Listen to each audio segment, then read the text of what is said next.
Sebelum ini, ramai pengguna jalan raya bercerita kononnya banyak insiden yang menyeramkan ketika melalui laluan Kangkar, Senagar di Paguh menuju ke Air Hitam. Walaupun laluan ini bukanlah terkenal seperti Karak dan Gurun, namun kepada sesiapa yang pernah melaluinya, pasti mengetahui keadaan di sebalik laluan yang cukup menyeramkan itu. Pengalaman ini turut dikongsikan oleh seorang pengguna jalan raya bernama Zul. Begini ceritanya. Saya bertolak dari Kuala Lumpur bersama isteri lebih kurang jam 9 malam. Mengikut perkiraan kami, pasti akan sampai ke Johor Bahru lebih kurang pukul 1 pagi. Sengaja saya pilih untuk bertolak malam memandangkan keadaan jalan raya agak lengang ketika itu. Tujuan saya ke Johor Bahru bukanlah ada urusan penting, cuma ingin melawat kakak ipar dan suaminya yang baru berpindah ke situ. Kami pergi pun tak lama, 2 hari. Jika tiada aral melintang, lusa kami balik semula ke Kuala Lumpur. Selesai mengisi minyak dan membeli makanan ringan di hentian rehat dan rawat Seremban, saya memecut pergi. Jalan raya ketika itu cukup lengang. Maklumlah hari Jumaat hari bekerja, kalau esok pasti akan sesak teruk. Cuaca di luar gelap pekat. Tidak nampak sebutir pun bintang di langit. Saya memandu tenang.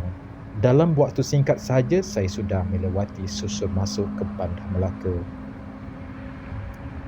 Namun tidak sampai beberapa minit selepas itu, saya lihat jalan raya bertukar sesak. Deretan kenderaan memenuhi lebuh raya. Sudah, kenapa pula ni? Ketus saya dalam hati. Isteri yang sedari tadi melelapkan mata akhirnya terjaga. Dia hairan dengan situasi di jalan raya ketika itu. Lantas dia buka aplikasi trafik di telefon bimbit untuk mencari punca sebenar. "Alamak bang, tengok ni, rasanya jam teruk sebab ada aksiden ni," kata isteri saya sambil menunjukkan telefon bimbit yang dipegangnya. Saya angguk kepala. Nampaknya saya kena cari alternatif lain untuk elak kesesakan ketika itu. Hampir 1 jam kemudian, barulah saya menghampiri laluan keluar ke Paguh.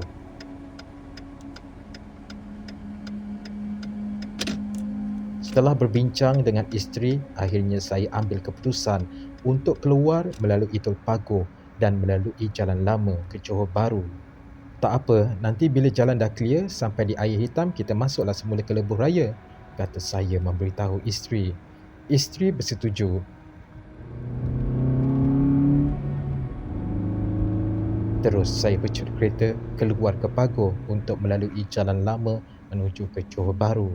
Saya mengikut laluan peta di telefon bimbit sehinggalah terjumpa jalan Kangkar Senagar untuk menuju ke Air Hitam. Tanpa banyak soal, terus saya pecut kereta. Alhamdulillah, nampaknya tidak banyak kereta yang melalui jalan tersebut. Hampir 20 minit memandu mengikut laluan tersebut. Saya mula gelisah. Di kiri kanan jalan penuh dengan ladang sawit. Langsung saya tidak nampak walau sebiji rumah. "Lain macam jalan ni bang, seram pula saya," kata isteri kepada saya. Saya cuba menenangkannya. Kata saya lebih baik berada dalam situasi seperti ini daripada terpaksa menghadap jam yang tidak tahu bila akan berakhir. Tetapi tidak dapat dinafikan, jalan itu memang cukup menguji keimanan saya. Sudahlah bengkang bengkok dan gelap gelita. Kiri kanannya pula hanya dipenuhi ladang sawit dan hutan belukar. Risau juga saya kalau tengah sedap memecut, tiba-tiba melintas binatang buas. Jam di papan pemuka kereta sudah melewati 12.30 malam. Sesekali kelihatan pancaran kilat yang diselangi dentuman guruh. Sedang saya leka memandu, tiba-tiba saya terperasan seperti ada sesuatu yang pelik di bahu jalan arah hadapan. Saya memperlahankan kenderaan dan buka lampu tinggi untuk lihat dengan lebih jelas. Namun saya tergamam. Di hadapan saya, jelas kelihatan satu makhluk seperti bola api sedang berlega-lega di udara. Bola matanya tersembul keluar merah menyala. Tubuh saya menggeletar. Saya tahu itu adalah hantu penanggal yang sering diperkatakan orang sebelum ini. Saya toleh ke arah isteri. Nampak dia tidur lena. Dan sebaik saja kereta saya melewati makhluk itu, terus saya tekan minyak untuk memecut. Namun tidak sampai beberapa saat, saya perasan ada sesuatu tidak kena berada di luar kenderaan berhampiran saya. Sebaik saja menoleh keluar, jantung saya berdebar kencang. Makhluk penanggal itu terbang di sebelah seakan mengekori kenderaan saya. Mulut saya kumat kamit membaca ayat suci Al-Quran. Namun sesekali melalui ekor mata saya masih mampu melihat makhluk itu di sebelah. Walaupun suasana malam cukup gelap, namun saya mampu melihat dengan jelas keadaannya. Kepalanya ibarat seperti bola api yang sedang terbang bergentayangan. Matanya merah menyala dan nampak jelas tali perut dan ususnya yang terjurai panjang. Tuhan sahaja yang tahu betapa kecutnya perut saya. Saya memecut. Waktu itu saya tidak hiraukan apa yang berada di sepanjang jalan. Niat saya cuma ingin keluar dari kawasan menakutkan itu. Namun apa yang menakutkan bila makhluk itu seakan mempermainkan saya. Setiap kali saya memecut laju, saya lihat dia masih berada di sebelah. Seperti mengajak saya berlumba. Saya pecut laju. Nasib baiklah jalan raya lengang ketika itu. Jika tidak, tak tahulah apa yang terjadi. Beberapa kali juga kenderaan saya terbabas masuk ke laluan bertentangan. Namun Alhamdulillah, saya masih mampu kendalikan dengan cermat dan berhati-hati. Waktu itu hanya Tuhan sahaja tahu betapa takutnya saya.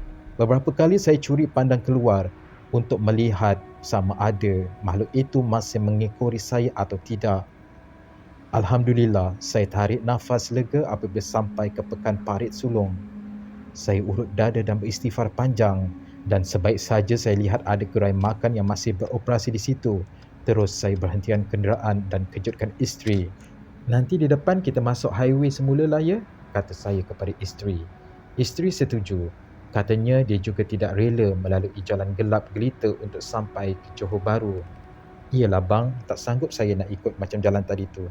Dahlah gelap gelita, tak nampak satu rumah pun. Kalaulah jadi apa-apa macam mana?" katanya panjang lebar. Saya tersengih. Dalam hati hanya Tuhan sahaja tahu apa yang saya alami tadi. Namun saya tidak bercerita. Biarlah dia mengharungi perjalanan malam ini dengan ceria tanpa gundah gulana di dada.